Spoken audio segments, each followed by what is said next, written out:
David Meyler's absence from the first leg of the playoffs will be keenly felt as the stand-in captain has become a key player. Photo Sportsfile Some hours after the match against Wales ended on Monday, myself and a broadcasting colleague were about to enter our hotel when an unusual Celtic connection caught our eyes and ears. Two Irish lads with flaming red hair were gingerly attempting to pick up the pace of their walk, but it is as if the night has stolen their legs. The overwhelming, joyous emotion for them is so moving their bodies is now the difficulty. From around the corner, two young girls approach and pass the now unmoving statues, bedecked in green. As they do so, they clap their hands in gracious, resigned applause, suppressing their own deep disappointment.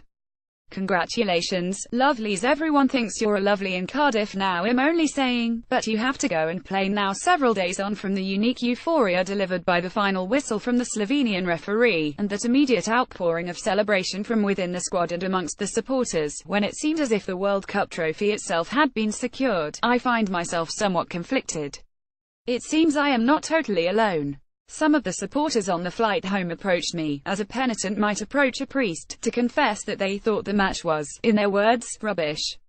But, in words that cannot be reprinted here, they argued that the result didn't lie. The result had been achieved, an end justifying the means. Wales 0, Ireland 1. Bottom line. I get that. I understand that. And I appreciate many of the fans too, who sang and danced long into the night like they did after similar narrow victories over Austria in Vienna, Bosnia-Herzegovina in Zenica and Italy in Lille don't really care. And that is the truth of it. Some of them see the discrepancy, however. Like many, I was brought up on the idea that a football team should try to dominate the game and win football matches by creating and scoring more goals than the opposition. Of course, if there is an enormous gulf in the quality of the respective players, the challenge to nullify that threat by good tactical organization is a crucial and valued part of the game. Artistic, however, the responsibility on our national team to play and take the game to teams of a similar standard still remains. Watching Ireland throughout this campaign has not been a particularly joyous experience. The artistic football has been scarce and always only when Wesley Hoolahan has been on the pitch. But for international managers, results are paramount and extremely difficult to achieve, as I know only too well. Each game against the better teams of the minnows is either tough or awkward, often both. They're all hard to beat, except Gibraltar for now. But while the result achieved may justify the approach of Martin O'Neill right, I, like many others, take little pleasure or satisfaction from seeing Ireland play like minnows on the back foot constantly. It's remarkable that in most games we are outplayed by the opposition. Again, by all the indicators against Wales, we were second best. Outpassed 488,152. Corners 102. Shots 168. Possession 71.229.8. But the only stat that really mattered was that Ireland scored a goal and Wales didn't. Our best performance of the campaign was in Moldova, where Ireland may have had to share possession but we were always the superior team. Georgia outplayed us in Dublin, but a jammy enough goal jimmied us out of a hole. Whether it be Austria, Wales or Serbia, even a Moldova team losing 20, the default setting of this side seems to be always on the back foot. Some days you simply have to batten down the hatches against technically superior foes boasting a big reputation and better class players. There is no choice. I had the problem with almost every match involving the Pharaohs, and any tactic we could contemplate to counter the gap was legitimate. For me, there's little delight in watching us getting pinned back and chasing opposition passes. There was no comfort in that opening hour last Monday, save that Wales didn't score. Even against Moldova and Georgia, the team seems to be waiting on a big tackle from a James McLean or David Meyler to rouse everyone to even greater physical exertion. It's old-style football at its very best. I didn't get involved in this game, and then become inspired to be a coach, to see our international side play without such little artistry or love of the ball. It's okay for Iceland and Northern Ireland to play to their strengths and win games in whatever way possible, considering the lack of depth in their talent pools, margins, but we are, and should be, better than that. Then again, the margins are very fine. Serbia won the group with the least points of any group winner. All the games, barring those involving Moldova, were either draws or victories by the minimum margin. It was a very competitive group and redolent of the qualifying campaign I experienced in 2004. So I do understand that. This is the conflict. Maybe I should have played it a different way in Israel. After all, managers lose jobs because of their results. Monday's huge result prompted huge celebration. This team has occasionally struggled to consistently engage with the public until it comes to the grand one-off occasions like Lille and Cardiff. But subsequently that feel-good factor has often dissipated in Dublin, as we witnessed 8 days ago in the Aviva. Next month will be different because there is so much at stake. Over the past 2 games, Martin has discovered he has a reliable back four until Seamus Coleman is fit again. They are settled, and the heroic performances of Shane Duffy in Cardiff, manfully backed up by Kieran Clark, stood out.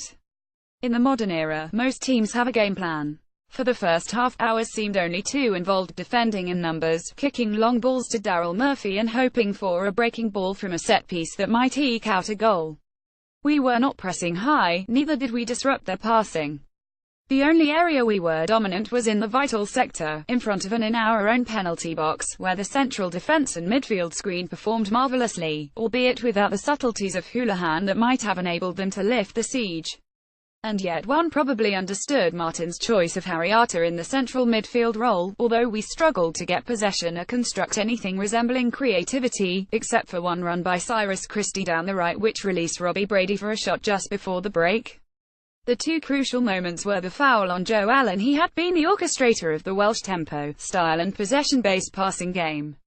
When he left the pitch, it was a killer blow for Wales, even more so than Gareth Bale's absence because they were already planning without him. The other key moment was obviously the goal. It galvanised Ireland to produce even greater physical exertion and demoralised Wales in the same stroke. Aaron Ramsey was dropping deeper and was much less effective. We had suggested a weakness in Ashley Williams, and that came to pass. Jeff Hendrick's role in spotting the defender's discomfort from the goalkeeper's throw-in was the first really decisive thing he has done in the group since scoring that early goal in Belgrade in match 1. Too often, and again on Monday, he does huge amounts of running without getting on the ball or contributing to the tempo in Ireland's play. McLean always gets tackles in, Hendrick almost gets tackles in. His energy and work rate is undisputed, but it is time for him to have more of an influence in dominating a game, particularly when Houlihan is not on the pitch. The wonderful goal rescued McLean's performance, scrapping in terms of fighting and scrapping, harrying and hustling, heading and clearing. Ireland were the best team. Nobody could question their character or commitment, but then these are surely accepted formalities for a player representing his country. So again, I'm stuck with this conundrum. In France last summer, Ireland actually played some good football against Sweden, Italy and France. We showed we were capable of it. We proved we can play a game that is quite effective, enjoyable to watch, yet still makes the best use of typically Irish characteristics: energy, honesty, aggression, with threats from set pieces that remain indispensable. But do any of these recollections still matter anymore now that we won the way we did on Monday? Should we just forget Euro 2016 ever happened? I still think the point needs to be made. We were given the impression we would have a go last week against Wales and not merely sit back and absorb pressure. We let them blow themselves out. Will that be enough to engineer passage via the playoffs, against supposedly better opposition over 2 legs, rather than just one? Despite their spectacular winning run during qualification, Switzerland would seem to be the preferred draw in Zurich this Tuesday, followed by Denmark. You would want Croatia or Italy.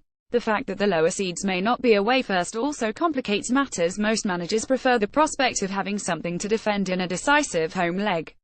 Monday might offer the patent for progress. There will be superior opposition, lots of talk about having a go and taking them on, but it probably won't happen. The result in Cardiff hardens that case. The hope would be that the home match could be more impressive, with midfielders demanding more of themselves than merely honesty, desire and effort. David Meyler's absence shadows that first leg. He has become a key player after being a fringe member for so long.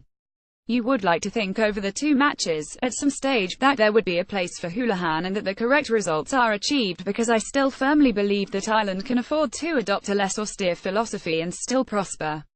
Those twin aims are not mutually exclusive. However, though there may be an intention to perform creatively expressed by Ireland in the coming weeks, I suspect it may not happen. That would make it extremely difficult for Ireland, because we simply can't get away with conceding possession for 180 minutes. If Wales had scored in the last minute, that would have been the complaint and the dominant conversation. They didn't, and the scoreline masked obvious deficiencies. It shouldn't be allowed to muffle conversation about the subject. The point must be reiterated that the Irish players, particularly in the midfield area, have great skill and are much better footballers in the league, often against much superior opposition, than they are in an Irish jersey. The manager's selections have been justified. The points are in the bag and off to the playoffs we go. Irish Independent.